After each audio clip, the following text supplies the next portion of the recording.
বন্যা পরিস্থিতির খবর জানাতে জামালপুর, পঞ্চগড় ও সুনামগঞ্জ থেকে যুক্ত হচ্ছেন সহকর্মী মেহেদী হাসান, রাশেদুজ্জামান বাবু ও মেহেদী হাসান। প্রথমে চলে যাচ্ছি জামালপুরে। মেহেদী, টানা বৃষ্টিতে যমুনার পানি বেড়ে গিয়েছে, এতে চরম দুর্ভোগে কিন্তু বানভাসী মানুষ। তো সেক্ষেত্রে বন্যার সবশেষ কি খবর রয়েছে আপনার কাছে?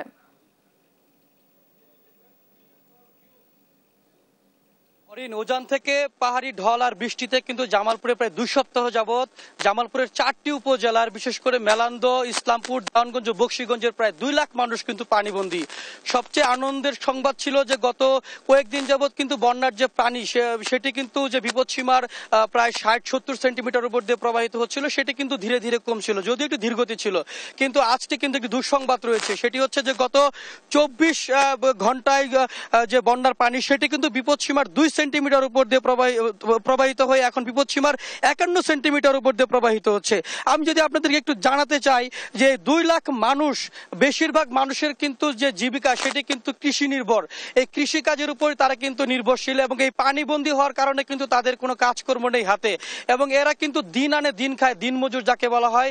এবং এই বেশিরভাগ মানুষ এখন অনাহারে অর্ধাহারে দিন কাটাচ্ছেন, একবেলা খাবারের জন্য তারা হাহাকার করছেন। তারা প্রশাসন সহ, সরকার সহ সাধারণ যারা মানুষ রয়েছেন, যারা মানবতার সেবায় এগিয়ে আসেন, তাদের দিকে কিন্তু তাকিয়ে আছেন। অথচ প্রশাসন কিন্তু বলছে, জেলা প্রশাসন বলছে যে তাদের জন্য পর্যাপ্ত পরিমাণে ত্রাণ তৎপরতা রয়েছে, নগদ টাকা রয়েছে, এছাড়া শুকনো খাবার রয়েছে। কিন্তু আমরা কিন্তু বানবাসী মানুষদের খুব কাছ থেকে দেখছি, তাদের দুর্দশা তুলে ধরছি।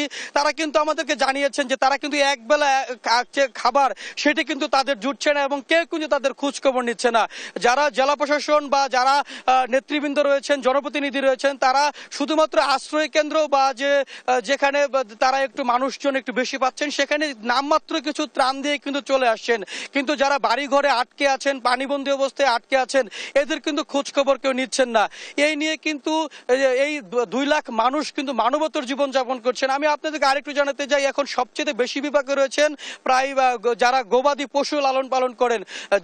বাড়ির চারপাশে পানি থাকার কারণে গোখাদ্যের কিন্তু মারাত্মক অভাব এখানে আমরা দেখতে পেয়েছি। এছাড়াও জামালপুরে প্রায় 259টি সরকারি প্রাথমিক বিদ্যালয় এবং 88টি মাধ্যমিক বিদ্যালয় কিন্তু বন্ধ রয়েছে বন্যার পানির কারণে।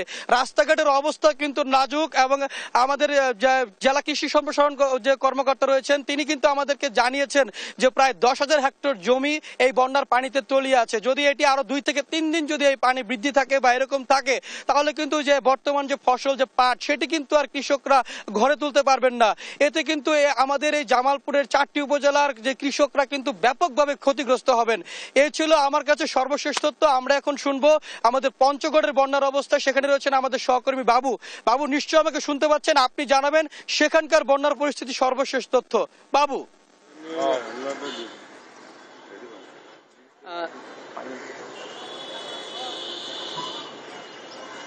ধন্যবাদ আপনাকে আসলে ধন্যবাদ আপনাকে। আসলে আপনি যেমনটি বলছিলেন সে আপনার জেলার মতো কিছু আসলে পঞ্চগড়ের অবস্থা কিছুটা আজকে কিন্তু উন্নতি হয়েছে। বিশেষ করে আমি যেখানে আছি করতোয়া নদীর পাড়ে, এই করতোয়া নদী আপনাকে যদি বলি যে আজকে কিন্তু আসলে বিপদসীমার অনেক নিচ দিয়ে কিন্তু আসলে পানি প্রবাহিত হচ্ছে, যেই কারণে কিন্তু আসলে গতকালকে যদি বলি আসলে গতকালকে রেকর্ড পরিমাণ বৃষ্টিপাত হয়েছে পঞ্চগড়ে। বিশেষ করে তেঁতুলিয়া অফিসে আমরা খবর নিয়েছি, তেঁতুলিয়া অফিসের ভারপ্রাপ্ত কর্মকর্তা আমাকে জানিয়েছে প্রায় ভোর থেকে সকাল 10টা পর্যন্ত 124 মিলিমিটার বৃষ্টিপাত কিন্তু রেকর্ড করেছে তেঁতুলিয়া আবহাওয়া অফিস। এই যখন অবস্থা তখন কিন্তু আমরা দেখেছি যে পঞ্চগড় পৌরসভা, রসটাবাগ, তারপরে কামাতপাড়া, উত্তর জালাসি, হঠাৎপাড়া থেকে শুরু করে আটোয়ারি উপজেলার সাতখামার, পৌরসভার ইসলামবাগ থেকে শুরু করে সব জায়গায় কিন্তু আসলে প্লাবিত হয়েছে, যেই কারণে কিন্তু অনেক এলাকায় আসলে নিমজ্জিত ছিল,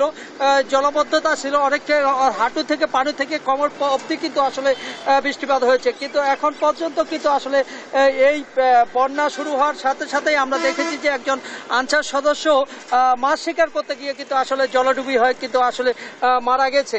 এইরকম একটি অবস্থা, অর্থাৎ পঞ্চগড়ের প্রত্যেকটি এলাকায় আমরা দেখেছি যে আসলে জলাবদ্ধতা এখন পর্যন্ত রয়েছে। অনেক এলাকায় আসলে এখন পর্যন্ত কোমর অবধি পানি রয়েছে, যেই কারণে সেইখানকার মানুষ আসলে বলছে যে আমরা ট্যাক্স দিই, ভোট দিই, কিন্তু আসলে আমাদের যে উন্নয়ন, সেই উন্নয়ন কিন্তু আসলে এখানে নেই। পঞ্চগড় পৌরসভা কর্তৃপক্ষ কিন্তু আসলে সেদিকে নজর নেয়, যেই কারণে আমরা ত্রাণের কথা যদি বলি, আসলে সরকারিভাবে তেমন ত্রাণ বরাদ্দ না হলে স্থানীয় এমপি নাইমুজ্জামান ভূঁইয়া তিনি কিন্তু আসলে প্রথম দফায় যে বন্যা হয়েছে সেই বন্যায় কিন্তু আসলে ত্রাণ কিছুটা বিতরণ করেছে, যেটি কি আসলে কিন্তু এই বন্যার্তদের জন্য কিন্তু আসলে যথেষ্ট নয়। সেই কারণে তারা দাবি জানিয়েছে যে আমরা ত্রাণ চাই না, কি আমরা চাই হচ্ছে যে ড্রেনের ব্যবস্থা সব, কালভার্ট থেকে শুরু করে অন্যান্য ব্যবস্থা।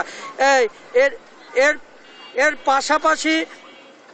পাশাপাশি আমরা দেখেছি যে অনেক এলাকায় আসলে জলাবদ্ধতার কারণে আসলে রাস্তাঘাট থেকে শুরু করে সবকিছু নষ্ট হয়ে গেছে। বিশেষ করে আপনারা জানেন যে এখানে কৃষি প্রধান এলাকা, এই কৃষি প্রধান এলাকায় অনেক এলাকায় কিন্তু এখনো বড় চারার যে বীজতলা, সেই বীজতলা কিন্তু আসলে জলে তলে থাকায় নষ্ট হয়ে গেছে, যেই কারণে কিন্তু বীজ সংকটে পড়বে বলে অনেকে আশঙ্কা করছে। এর পাশাপাশি অনেকেই কিন্তু আসলে বড় চারা রোপণ এখন পর্যন্ত করতে পারেনি, কারণ অতিরিক্ত পানি থাকার কারণে কিন্তু আসলে বড় চারা রোপণ করা সম্ভব হচ্ছে না, যেই কারণে কিন্তু আসলে এবারে কিন্তু আসলে আরো যদি বন্যা বাড়ে বা বৃষ্টিপাত ভারী ধরনের হয়, সেই ক্ষেত্রে কিন্তু এই বড় চাষাবাদের ব্যাহত হবে বলে জানিয়েছে। সেই ক্ষেত্রে যে উৎপাদন সেটি কিন্তু ব্যাহত হবে।